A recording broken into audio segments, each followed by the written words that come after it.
繫在頸項上。箴言3章1至6節。我兒，不要忘記我的法則，你心要謹守我的誡命，因為他必將長久的日子、生命的年數與平安加給你。不可使慈愛、誠實離開你，要繫在你頸項上，刻在你心板上，這樣你必在神和世人眼前蒙恩寵，有聰明。你要專心仰賴耶和華，不可依靠自己的聰明，在你一切所行的事上都要認定他，他必指引你的路。當閱讀呢一段經文嘅時候，你會唔會疑惑，點解特別要將慈愛同埋誠實繫在頸項上呢？而唔係喺手腕、腳、腰間或者係頭上呢？畢竟聖經喺其他地方亦都曾經吩咐人要將神嘅話戴喺額頭上邊。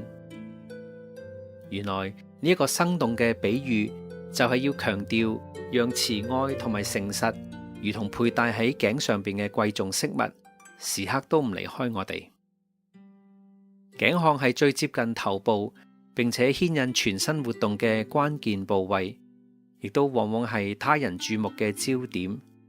將慈愛同埋誠實綁喺呢一度，意味住我哋唔可以忽略呢啲美德，更加要讓佢哋成為我哋生命中自然流露嘅一部分，甚至係代表住我哋。不單如此，經文接下來更加話要刻在心板上，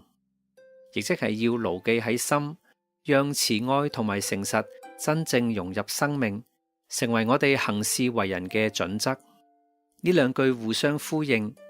外在嘅佩戴象徵生命中顯要嘅記號，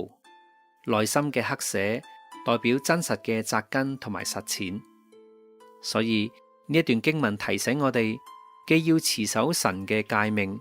亦都要活出慈愛同埋誠實嘅見證。當我哋咁樣行，就唔單止喺神面前蒙恩，亦都能夠喺待人處事上得着智慧。呢一切嘅基礎在於學習專心仰賴神，唔依靠自己嘅聰明，喺一切事上都認定神，好讓我哋能夠凡事由佢引領，